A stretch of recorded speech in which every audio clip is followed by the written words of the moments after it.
Next, we will be discussing the ways to develop your types of communication. So class, naatay 4 types of communication that we usually use in our daily basis. What are these 4 types?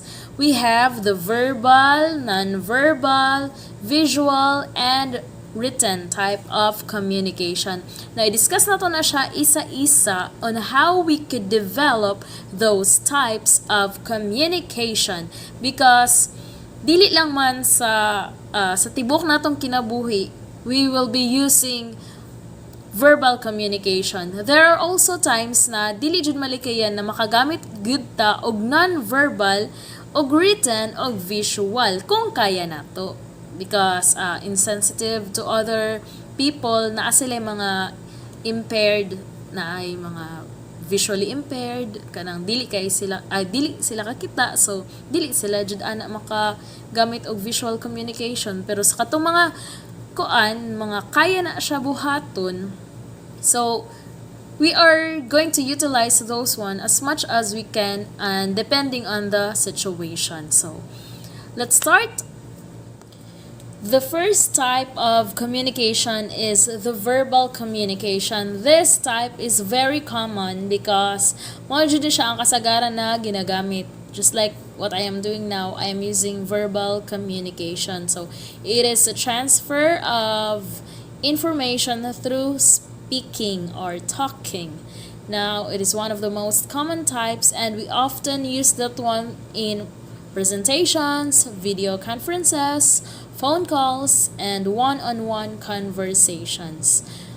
Verbal communication is important because it is efficient and it can be helpful to support verbal communication with both nonverbal and written communication. So later we will explain that nonverbal or written communication.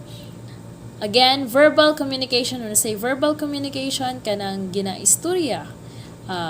When you're talking, when you're speaking, when you are doing a speech, that is verbal communication. Example is what I am doing now, or what you do when you got a phone call, you talk, you're having a speech. So, mo na siya ang verbal communication. Mo na siya pinaka-common o pinaka-importante kay you can really express your feelings kung makaistorya ka. Diba? That is why I am doing this now. Dili lang kay nagabasa lang mo, but I want to talk. I want to share with you my discussion about what you are reading verbally para mas ma-express pa nako ako ang sarili, ma-express na ako ang idea using verbal communication. Okay. Now, we have ways or steps paano ba ma-develop yung verbal communication nyo. Because some of us are not that really good in speaking. I can admit to myself that I am not really good in speaking towards other people. Sometimes I lose confidence. I am not confident, so I lose confidence in speaking to other people, and here are ways, or here are steps on how we could develop this verbal communication that we have. First, we will use a strong and confident speaking voice. So, we should be strong. We should be confident when we are speaking towards other, or as we would like to express ourselves. We must be strong and we must be confident, especially when presenting information to a few or group of people. So, lisod kaayo pag wala kay confident tapos mandatory jud ka na paistoryahan sa other people. Now, it is very important to really practice strong confident kanang mag-atubang gali ka sa samin, or pwede ka mag-video sa imong kagalingon watching yourself kung unsa di ay ka mag-way to communicate or mag-istorya so that you can manage to boost your confidence in speaking. That is very important, and that's one strategy para ma-improve jud ang imong confidence when speaking. Dapat you have to conquer the stage. Dapat strong daw ta. So, I will apply that one in myself too. Next is we have to use active listening. Okay, we can use verbal communication effectively if we also become a good listener. So we can be a good speaker if we are a good listener. Imagine lang good on a daily basis. For example, gipa-announce ka sa inyong prok leader, kantahay lang ha, kuan ka kanang you are the leader of the youth in your barangay or in your purok, and then gipa-announce ka sa inyong purok leader sa tibok youth ana, and then sa iya hagi ka na information. So dili sa imuha, kuan lang ka, medium lang ka, gisugo lang ka, then you did not listen very carefully to what your purok leader mentioned or directed you to announce. So ang nahitabo pag-announce nimo dito, you are not a good speaker. Kay na ay nangutana, unsaon da ay ni, unsaon da ay na, unsaon da ay. So, mura na kag, you stutter na ka, absent-minded na ka because you did not listen carefully to what is being discussed to you. So, mura lang na siya sa classroom, oral recitation. Wala kay confidence na mag-istorya sa imuhang answer. Dili ka confident na tawagon ka. Musige jud kag ampo na dili ka tawagon, dili ka makatindog because wala ka naminaw pag-discuss sa teacher ana sa imuha. So in order to be a good speaker, you have to be an active listener. You have to use active listening skills. Okay? Then next we have avoid filler words. Kani jud lisod jud kaayo ni siya kwaon. It is very hard to disregard or to manage this one because even me magagamit jud ko og filler words, especially dili kay ko verbally inclined ng pagkatao. So, most of us, if we are not really fluent in speaking the language, we tend to use so like, maskin dili gud importante, parehas ana. Kuan man gud kung sa Bisaya pa, kuan kanang kuan, sigurad kuan kanang maskin dili kayo siya importante na gamiton draa sa imong sentence, mabutangan jud nimo mura kag nag mantra so dapat i-avoid unta na ng mga filler words para we could be natural in speaking, we could sound like fluent one. So try to replace them by taking a breath when you are tempted to use them. So if you would like to use yeah nga na kana ng mga filler words, try to just breathe na lang, ginhawa na lang. My name is imbis na mo gamit kag my name is Jean Malabarbas, ana na lang kag my name is Jean Malabarbas. I am, so mo pause na lang ka or mo ginhawa na lang ka. So that is one way in which you can avoid the filler words. Okay? Next one is the non-verbal type of communication. So, opposite to the verbal, we have non-verbal communication. From the word itself, non-verbal, so dili mag-istorya. Unsa lang may gamit ani? Mga gestures, facial expressions, and body language. For example, unsa may pasabot pag ang tao magmugot. Magmugot.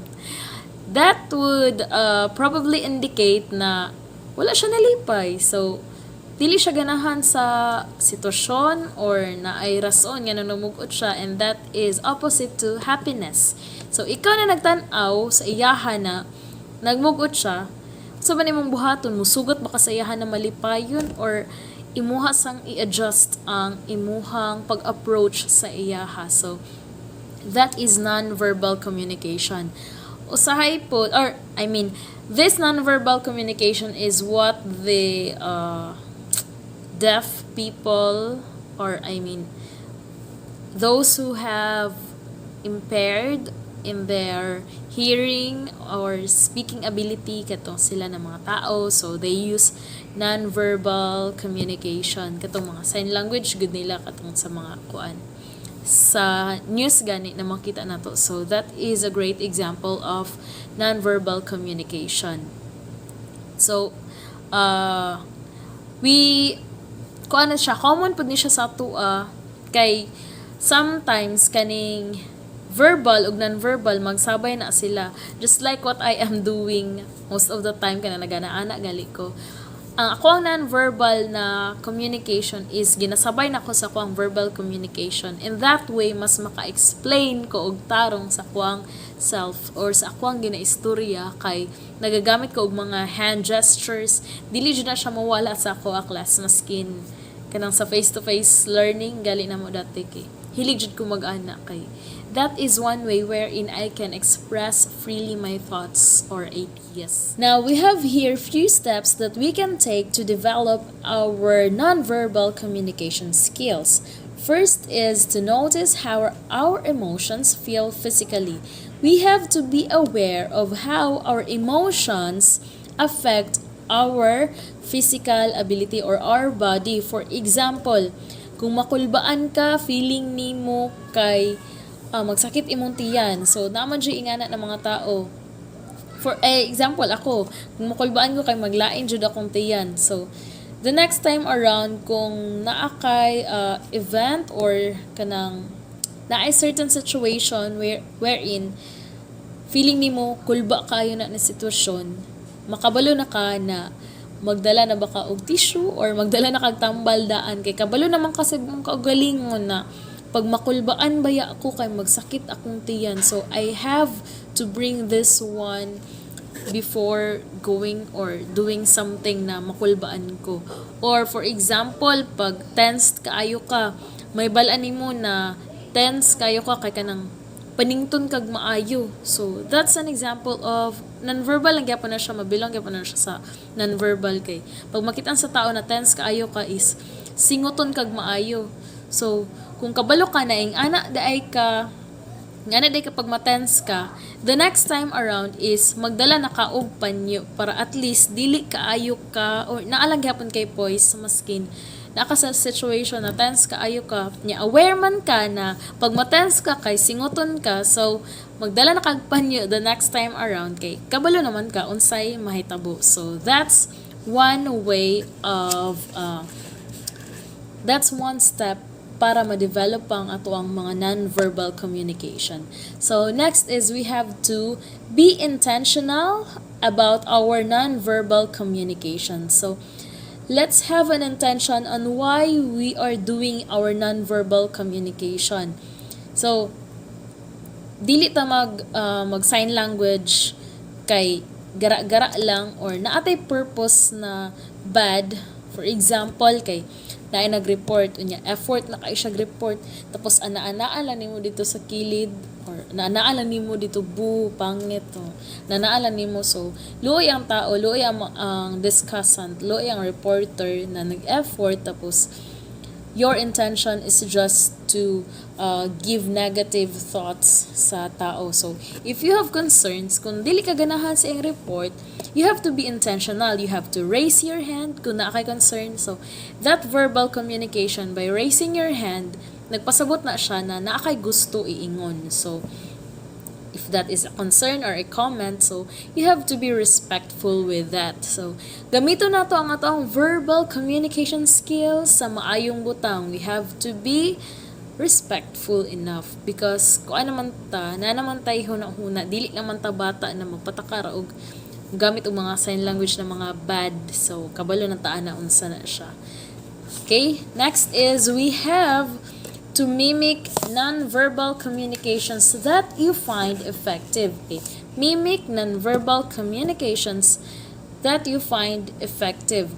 For example, is naka sa meeting daw. So naka sa meeting and then effort na kayo ka og discuss and then makita nimo sa isa nimo ka group member na clapping and then nodding. So, for example, ingana yan non-verbal expression and then nag-smile siya. Then kung inganay mo makitaan, happy ka So kung ako nga na nag-meeting tapos nagana siya, ma-happy pod ko. So the next time around na ay nag-meeting unya lahi na pod ang discussant, ikaw na naminaw kung happy ka sa iyahang gidiscuss. So imimik to nimo imong experience dati na nay nag-clap sa imuha, ni nag-smile, and then na ay nag-nod. So in that way na develop positively ang imuhang non-verbal communication skills. Diba, nindot kaya na siya sa feeling na inganaan. Palakpakan, dili ibu. Kung na clarification, raise your hands, or you have to do facial expressions or gestures na kanais-nais pud, dili sakit sa buot. Okay, so those are the ways in which you can develop your non-verbal communication skills. Third one is we have the written communication skills. So, as it says, written communication, written from the word itself, right? Ginasulat. So, this type of communication is a communication wherein you're able to write, or you are writing either in a pamphlet, sa book, sa notebook, sa paper baron, and just a message, or kanang mga gina-type nimo, that is written communication skills. So, usahay po, we are being compulsory or mandated na to write something para mag-respond. I know na ana sa junior high kanang pasulaton og letter or maghimo og letter, business letter baron, job application. So those are example of written communication. How can we improve that skill or that written communication that we have? We have here only four steps. First is we have to strive for simplicity. Dili dapat i-overwhelm ang paper og daghan kaayo ng mga words. Nya dili ay gamit daghan kaayo ng mga adjective, mga supercalifragilistic na mga words. Dili ta magamit ana kung dili kinahanglan.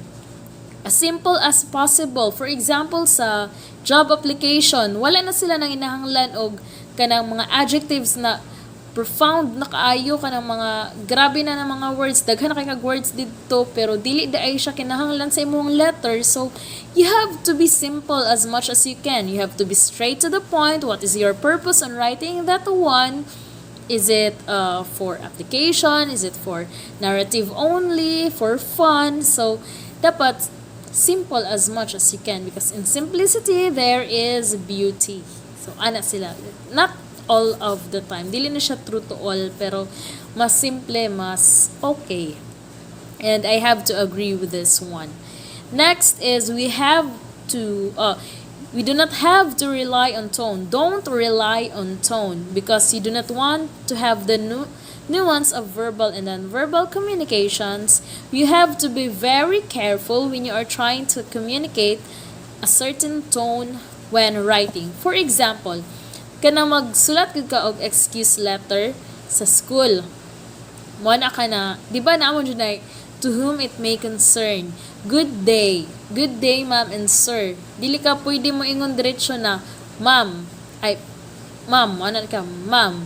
Excuse me in your class and give me a good grade at the end of the semester. So your tone of writing is very presumptuous.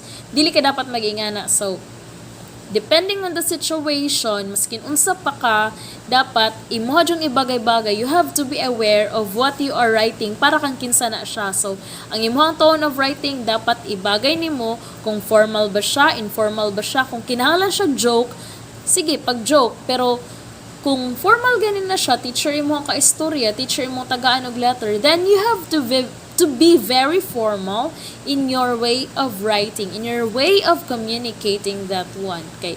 Dili lang man na siya dili man siya yaga-yaga lang. So, pwede formal, pwede informal. So, be very careful in your tone of writing. So, magamit ka og mga kanang mga tama na words. Please allow me to be absent in your class because I have blah blah blah blah blah. So I understand that I will be absent today, but I will assure that I will see to it that I could catch up in our lessons. May I just ask if what are the ana-ana, blah blah blah. Basta something na respectful ka, paminawon, humble ka, paminawon, tama lang jud ang imuhang tone. Tapos, formal po siya. So, that's an example on the second tip that we have to develop our written communication skills. Now, we also have to take time to review your written communication. So, dili pwede na pag magsulat ka, diretso na. No, you have to draft that one. Dapat napaka-outline gani, kabalo ka sa imong isulat. And then you have to review what are the things that you have written there. Kay, basi kung diretso na ni mag-publish, kanagaling mga authors na ganyan na sila, nanana sila i-book. Kanagaling sila, gina-review pa jud na nila, na pa jud grammarian, na pa jud mga editor. So, kana sila, that's one way of seeing kung tama jud ba ang ilang gisulat, ang grammar, ang meaning dito na gusto nila ipasabot, napasabot jud ba nila. So ginatan-aw nila ang mga structure sa ilahang sentence, sa ilahang paragraph, and sa ilahang texts para mas mapasabot pa nila. So kung ikaw magsulat ka, you also have to take time to review what are being written there in your written communication piece. Okay, that's it. Now, you also have to keep a file of writing that you find effective or enjoyable. Ako, example lang ha, katong college ko, we are being tested a lot of times sa kanang mga essay writing, gikan first year college hangtod fourth year college, nadyo na yung mga sulat-sulat. So, kapoy siya pero lingaw lang gihapon, laban lang gihapon. So, kato na mga essays, kato na mga journals, is gikip to siya sa amo ang teacher. And then, pagka third year na mo, gibalik sa amo. So, dili kami ang nag-keep sa amo ang file of writing, kundi amo ang teacher. Wala may kabalo, nag-keep din niya. So, pagka third year na mo, amo ang gitanaw dito kung nag-improve ba amo ang writing skills. And then, kung wala nag-improve, pagka fourth year na mo, kaya naman sa pagka third year, so pagka fourth year na mo, kabalo na may, asa amo ang i-improve dito na part, ay hina daay ko sa spelling. So, dapat mag-study jud ko vocabulary sa ang tan-aw jud ko dictionary kay para matama na akong mga spelling. Ay, mali, dapat daay semicolon lang dahi akong gamiton, dapat dili dahi period. So, as time goes by, dapat naakay file sa imuhang mga write-ups, sa imuhang mga writings, kay para makabalo ka kung na-improve ba or wala ang imuhang written communication skills. So, this is a very good tip actually. So, ginagamit na ko siya, and I think some authors also have been using this tip to improve their written communication skills. So, I hope you will do that also to yourselves. So, that's it for the written communication skills. The last type of communication skills is the visual communication skills. So, ano ba itong mga visual? Ito yung mga graphs, mga signage na nakikita natin sa street. So, as you can see in your module, yung figure na yan yung mga examples ng visual communication skills. So, itong visual communication skills, it is very important because some of us are not verbally, dili lang kay verbal learner. Just like myself, ako, pag magsulat jud ko, pag na ako mabasa, gusto jud ko sa kilid ana is na ay drawing. So, as you can see in your module, daghan og mga drawing, daghan mga picture because ingana ko na type of learner. Dili ko ma-satisfy if what I am reading is just plain text. Dili ko ganahan ana. So, gusto ko na ay makitaan. That is why gusto ko na yung mga drawing. So, there are really types of learners na ingana sad ang gusto. So, it is very important to improve our visual communication skills. Kaya maka-add up man siya as we try to convey meaning, as we try to give discussion. So, maka-add ang visual communication or mga visual aids. Diba, pag mag-report mo sa una, nadya visual aid na ginapakita kay dili enough na magsige lang kag istorya sa tubangan, and then, ang imo ang ginistoryahan, walay makita na mga visual aid. unsa man yung ginaistorya. So ang visual aid pwede siya mag-sum up lang baron or mga illustration lang about sa imong ginaistorya. Pwede po siya mga signage.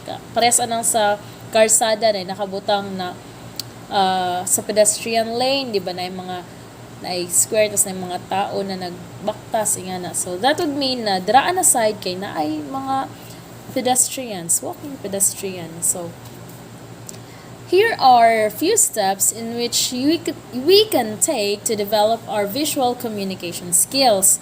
First is we have to ask others before including visuals. So, mangutana ta sa uban, dili lang kay kita-kita lang ang, syempre kita magbuhat.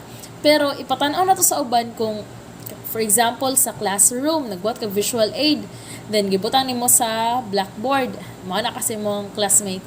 By makita dira sa likod or pre mabasa.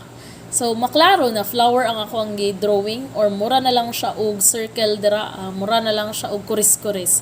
So, you have to ask others before including visuals, before doing that one, so that your visual aid could be more presentable, could be more effective, and yes, na functional na siya.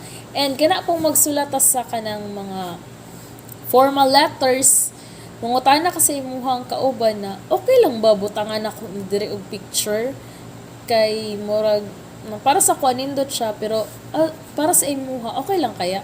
So you have to consider others para makasuggest pod sila, especially professionals imong pangutan-on, makasuggest sila og unsay tama ug unsay mali sa imuhang gigamit na visual communication.